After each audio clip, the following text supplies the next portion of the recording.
If you will change, everything will change for you. You don't have to change what's outside. All you've got to change is what's inside. To have more, you simply have to become more. And then he said, don't wish it was easier, wish you were better. Don't wish for fewer problems, wish for more skills. Start working on yourself, making these personal changes. And he said, it'll all change for you. So let's talk a little bit about personal development and that extraordinary adventure I undertook starting at age 25. I have never ceased that adventure. I'm still going for it. In the 90s, I want to get better and better. I want my craft to get better, my business operations to get better, and the things I do to get better, because once I picked up this simple formula, I'm telling you, it's easy to figure out where the problem is if you go to work on it. Now let's talk about personal development. In helping kids understand personal development, I always start with money. Now, money's not the only place to start. Money certainly isn't the only value, but we've all got to start somewhere, and money is something you can count. All right, kids are interested in money. Okay, a lot of things are a little tougher to measure, but economics is pretty easy, right? Because you can count. Okay, somebody says, how are you doing? So I don't know, let's count. Now, this is not the only count. I understand that. There's a lot of other things to count, but to see if there may be some errors in your judgment and lack of disciplines in your life, we might as well start with money because it's so easy to count. So let's just start there and see whether or not maybe we have messed up. Okay, so here's how I explain it to kids. We get paid for bringing value to the marketplace.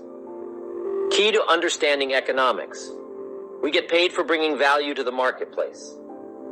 The marketplace is also described as reality. Reality, the marketplace. Now, it takes time.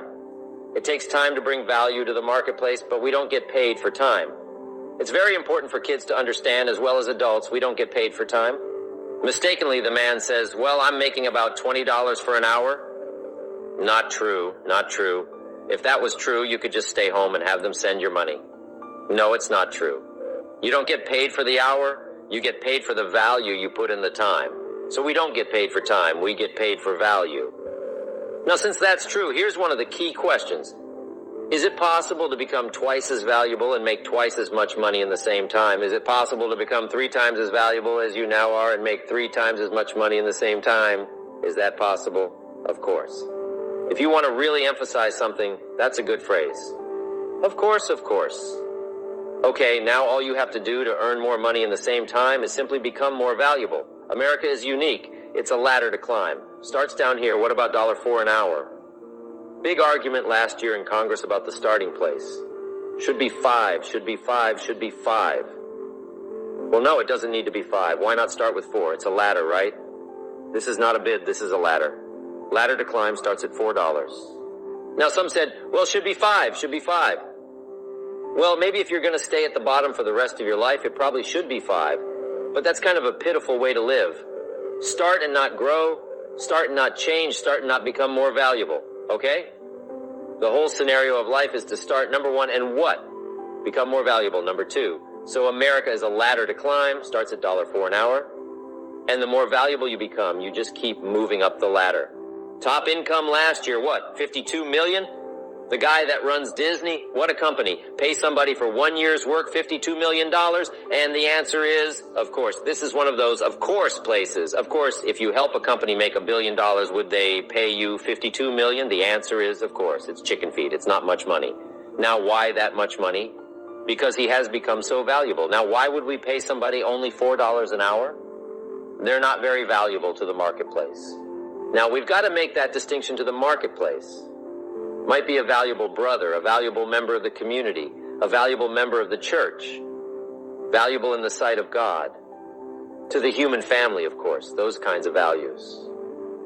But to the marketplace, which is called what? Reality.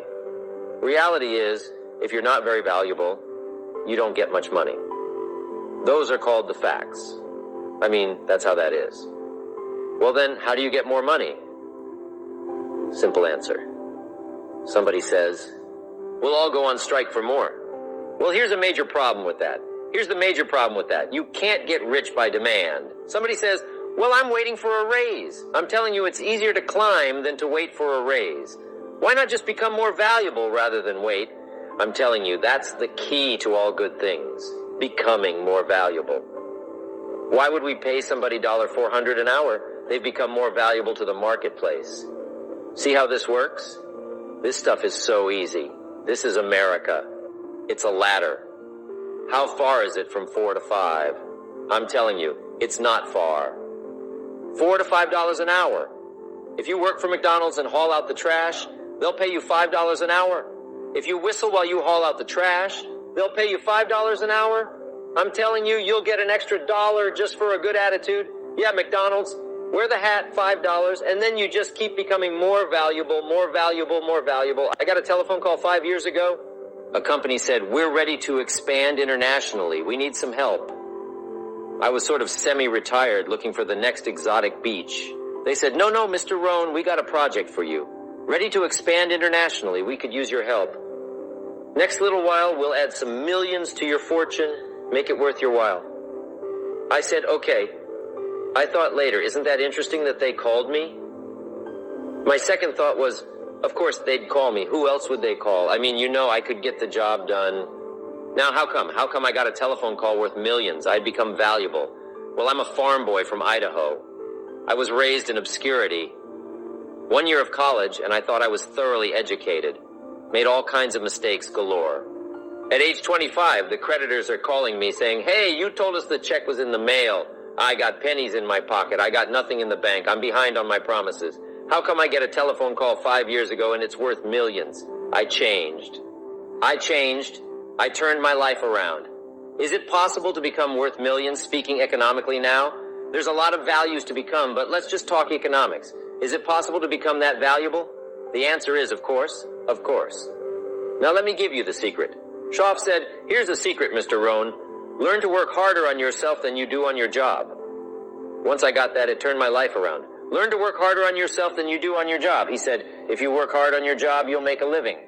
If you work hard on yourself, you can make a fortune. If you would have known me at age 25, you would have said Jim Rohn is a hard worker.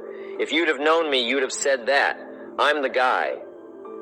I don't mind coming a little bit early, staying a little bit late. I don't mind that. You'd have said, well, Jim Rohn is a hard worker. You'd say, well, how come he's got pennies in his pocket and nothing in the bank and behind on his promises? Well, I was a hard worker, but I was working hard on my job, not on myself. I'm telling you, if you'll learn that simple little principle and start the process today, lattice tomorrow, I'll give you tonight to think it over and start this whole process of personal development. Work on yourself. Make yourself more valuable to the marketplace.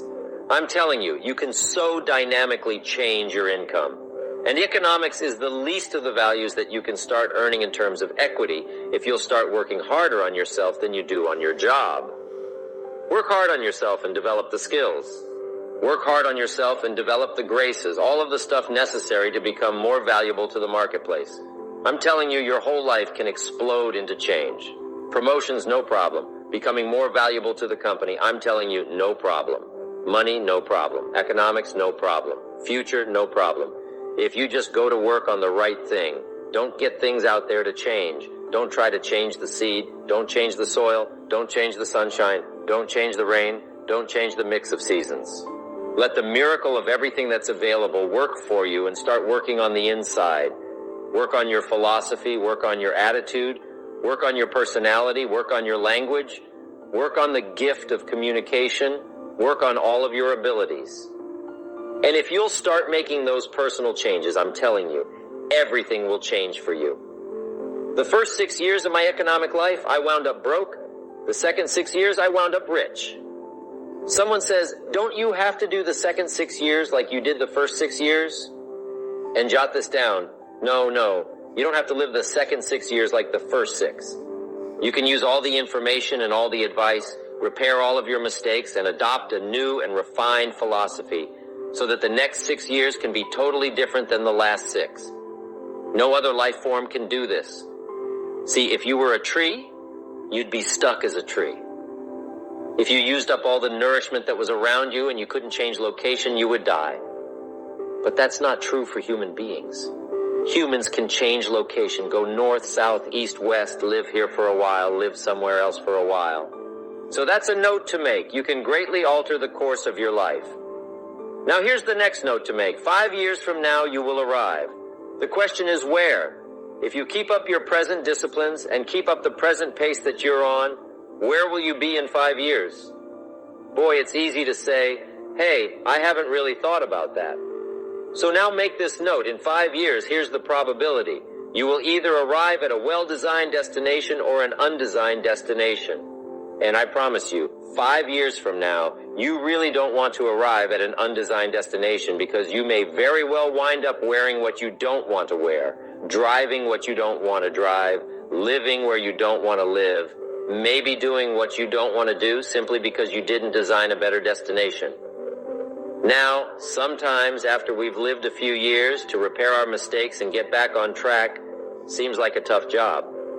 If you start early, the fortune belongs to you. If you start early, all fortunes that are available to humans. If you start early, the promise looms large and the odds are heavy in your favor.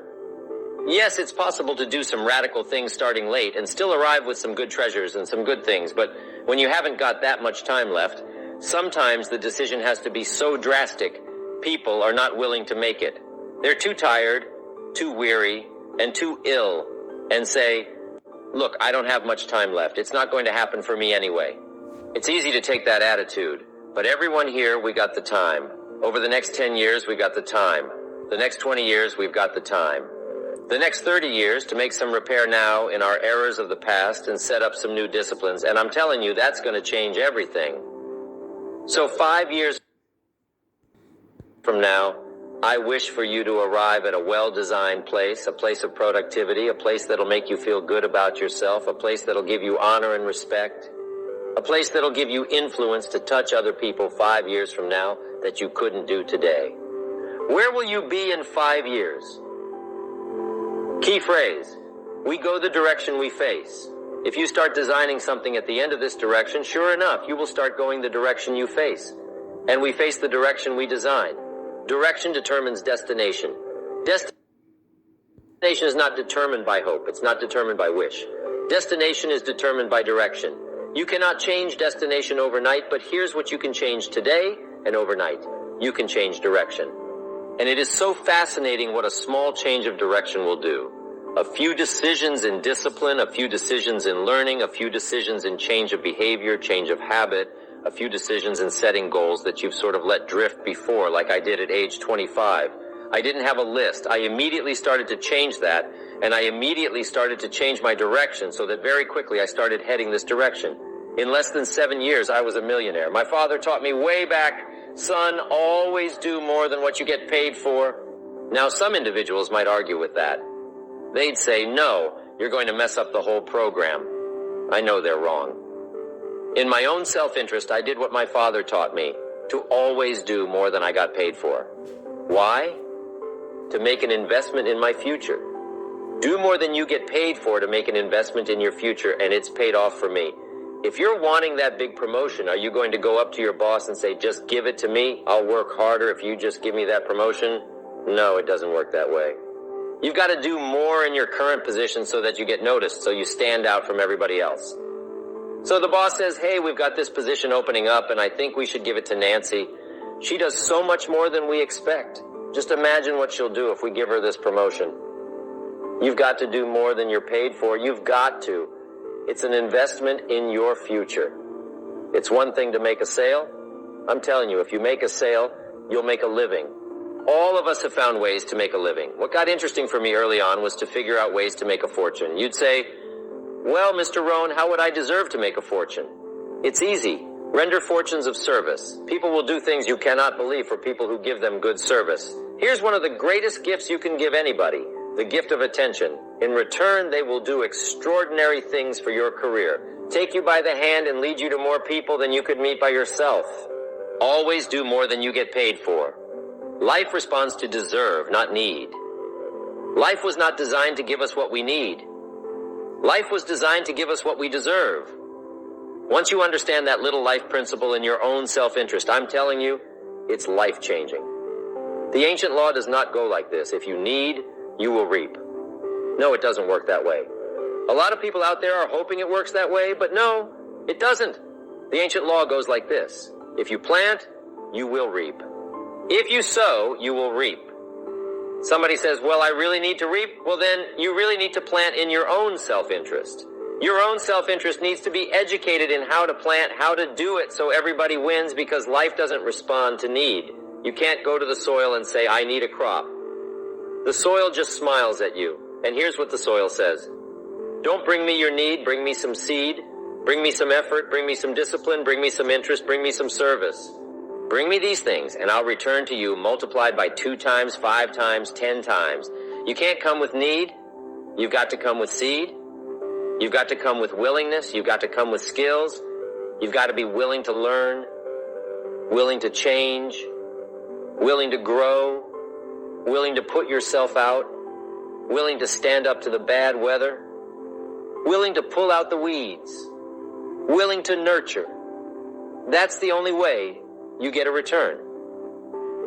Once you understand these principles, self-interest now truly becomes an exciting challenge, making sure everybody wins. Enlightened self-interest makes sure that everybody wins. Let me give you a good philosophical phrase. All values must be won by contest. All values must be won by contest. And after they've been won, they must be defended. You say, wow, you put a pretty heavy task on us. That's what life is all about. A pretty heavy challenge. We don't give large trophies for small effort. If you want to win high health, if you want to win high wealth, if you want to extend a long reach in touching people's lives, you've got to engage in some of these extra powerful disciplines. One is to secure the territory by vigor, and the other is to defend it with equal challenge. Attack procrastination. Here's another good one. Blame. I engaged in this a big share of my life until I met Mr. Showoff. I used to blame my negative relatives. I used to blame the government. I used to blame taxes. I used to blame prices. I said, it costs too much. Showoff said, no, let's cover the real problem. You can't afford it. I never looked at it like that before. Showoff said, sir, you must intellectually understand it's not it that's your problem, it's you that's your problem. It's not out there that's the problem. Out there is like it's been for 6,000 years. You can't cure that. But what you can cure is errors in judgment, errors in attitude, errors in activity, errors in judging results. I found that the errors were within, but he had to go after me on that point. Here's the next one, excuses. Wow, we've got 1 million. I'm too short, I'm too tall, I'm too old, I'm too young, I don't have the money, I don't have the experience. On and on with the excuses. Learning to attack is very important.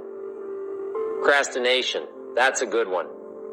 Front and center, we've got to attack procrastination because it's so insidious. It eats up such large chunks of your life and leaves you in a small corner, putting it off, delaying, letting it slide. Now, I'm one of the best to attack procrastination because I confess to being one of the all-time great procrastinators. I've done a lot of things, but I've put a lot of things off. Procrastination, I'm so good at it, I could teach it. But I also know the pain of procrastination. I know the regret that comes from procrastination. I can show you pieces of my life missing, never to be repaired because I let it slide. Now see, if we all studied our own lives and we're trying to help somebody with this insidious disease of procrastination and putting it off, we would use ourselves as the best example. You feel the strongest about your own experiences and your own emotions. Do you think you could help somebody with procrastination? Developing this skill of going back, rehearsing your own life, and coming up with the essence of the emotion and the experience to illustrate to somebody how insidious it can become and how devastating it can leave your life. What will be missing if you let it slide? That's what we call learning to attack the problem. Now underline the word attack. It's very important to go after the insidious. If the future gets clear, the price gets easier because you have to remember, for every promise, there's a price to pay. Everybody's got to pay the price. Everybody's got to do the deal. Everybody's got to do the disciplines. Everybody has to pay.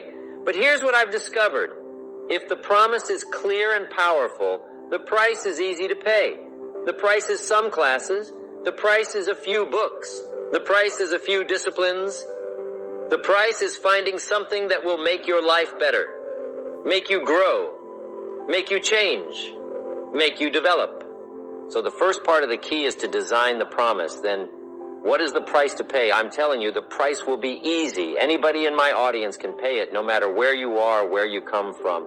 Color doesn't matter. Religion doesn't matter. Where you grew up doesn't matter. Circumstances don't matter. I'm telling you, if you'll make the promise of the future clear for yourself, the things you want, the places you want to go, things you want to have, the person you want to become, the skills you want, the homes you want, the future you want, the friends you want, all of the values of life that you could possibly want. If you'll make that clear, make those lists and be serious about it, I promise you it's an easy price to pay. Anybody can pay it. The best advice I can give you is, if I can do it, you can do it. Farm boy from Idaho, raised in obscurity, I changed my life, turned it upside down, turned it all around, found economics, found future, found promise, and if I can do it, you can do it. So start setting your goals and see if you can't get a better excitement going for the things you want to accomplish for the future. One of the major reasons for setting goals is for what they make of you in achieving them. My teacher advised me when I first got started at age 25. He said, "Jim, why don't you set a goal to become a millionaire?" He said, "It's got a nice ring to it, enough zeros to impress your accountant. And I'm here to help you. You're only 25 years old. You've been to 1 year of college. You've got a beautiful family, every reason to do it. Why don't you set a goal to become a millionaire?" He said, "Here's why." And I thought, he didn't need to teach me why. Wouldn't it be nice to have $1 million? He said, "No, then you'll miss it." He said, "Here's why, for what it will make of you to achieve it." I'm telling you, that statement changed my life. Set the kind of goals that will make something of you to achieve them. He said, "Now, once you become a millionaire, what's important is not the money." I thought that was kind of strange teaching. He said, "Honestly, it isn't important. You could just give the money away." Now I did better than that. I lost it all. By the time I was 31, I was a millionaire. By the time I was 33, I was broke. But when I lost all my money, guess what I found out? Mr. Schroff was right. What was valuable was not the money. What was valuable was what I became to earn the money. The skills I had, the knowledge I had about the marketplace, the values that I had going for me, they were more valuable than the money. Here's an important statement to remember. It's not what you get that makes you valuable. It's what you become. So part of the key here is to set the kind of goals that will make something of you. Don't set them too low so that you don't have to grow, and you don't have to read, and you don't have to try, and you don't have to stretch. Don't set them too low, and then don't sell out. Don't go for something that's going to cost you your virtue, or cost you your values, or sell out your principles. There's a good middle road here to follow. Goals that will inspire, goals that will help you grow, change, develop, and become better than you are.